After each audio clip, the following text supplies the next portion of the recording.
উপদেষ্টা, আপনি যেহেতু সিআইডি কার্যালয় পরিদর্শনে এসেছেন, তো সিআইডি কার্যালয়ে আমরা মানি লন্ডারিং নিয়ে তারা দীর্ঘ সবসময় কাজ করে এবং খুব দক্ষতার সাথে তারা এই ধরনের ঘটনাগুলো সম্পন্ন করে। বিগত সরকারের সময় মানি লন্ডারিংয়ের বেশ কিছু ঘটনার কথা আমরা জানি, এই ব্যাপারে আপনি কোনো কিছু বলবেন কিনা? মানি লন্ডারিংয়ের যেটা আপনি বলছেন, বিগত সরকারের বড় সমস্যা ছিল মানি লন্ডারিং। মানে এই যে মুজিবুর রহমান সাহেব, আমি কিন্তু আপনি যেটা বলছেন ওই পয়েন্টে আমি তার হ্যারাস করতে বেশি। আমি বলছি তার প্রথম টাস্কিং হবে মানি লন্ডারিং, এই যে বাংলাদেশ ব্যাংক থেকে যেটা হয়েছে ওইটার রিপোর্ট উনি আমার কত আগে দিতে হয়েছে এই জিনিসটা। আর মানি লন্ডারিং দাম সবচেয়ে বেশি, এটা নিয়ে আমি বলছি তারা যত তাড়াতাড়ি রিপোর্টটা দিতে পারে। এখন হলে যদি তারা ইনভেস্টিগেশনে করে সময় কেমন করে কোনো লাভ নেই। আমি একটা রিপোর্ট যে কারাগারিটার সাথে, এখন আমি ওই যদি ইনভেস্টিগেশন করতে আমার 1.5-2 বছর 3 বছর ধরে যায়, ওইটার তো কোনো কার্যকরী থাকে না সেই সময়।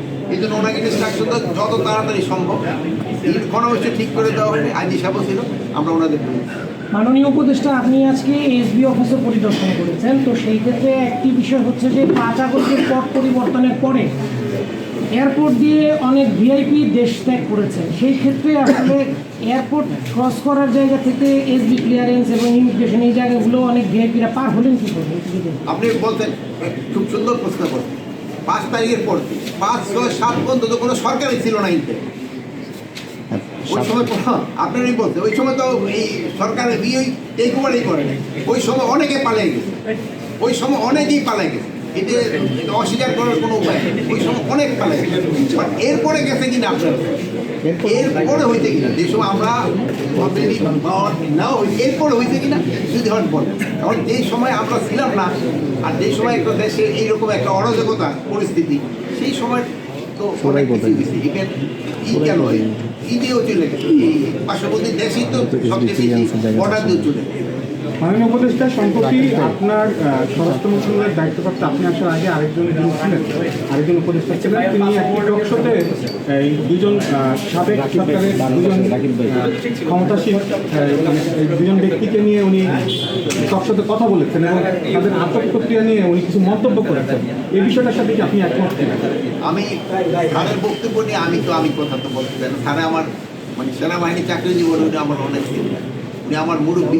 আমি ওনার ব্যাপারে কোনো কিছু বলবো না, মানে আমি ওনার গ্রেফতার প্রক্রিয়ার বিষয়টা আমি ওই ব্যাপারে আমি কোনো মাননীয় উপদেষ্টা, আপনি বলছিলেন যে 5-6 আগস্ট দেশ ত্যাগের সময় কোনো সরকার ছিল না, কিন্তু আমরা এর পরেও দেখেছি যে সাবেক একজন পুলিশ কমিশনারের নিষেধাজ্ঞা ছিল, তারপরেও কিন্তু তিনি দেশ ত্যাগ করেছেন।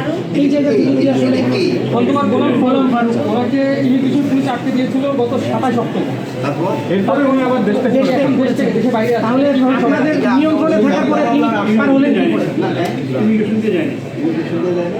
তবু আমি এটা ইনভেস্টিগেশন করে দেখবো। যেহেতু আপনার নামটা বলছেন, আমি অবশ্যই এটা তবু আমার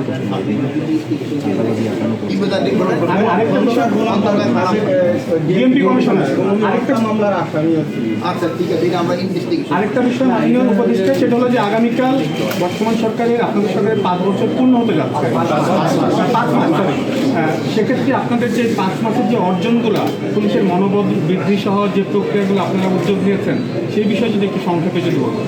এটা তো আপনারা বলবেন 5 মাসে আমরা কি করতে পারছি কি করতে পারি।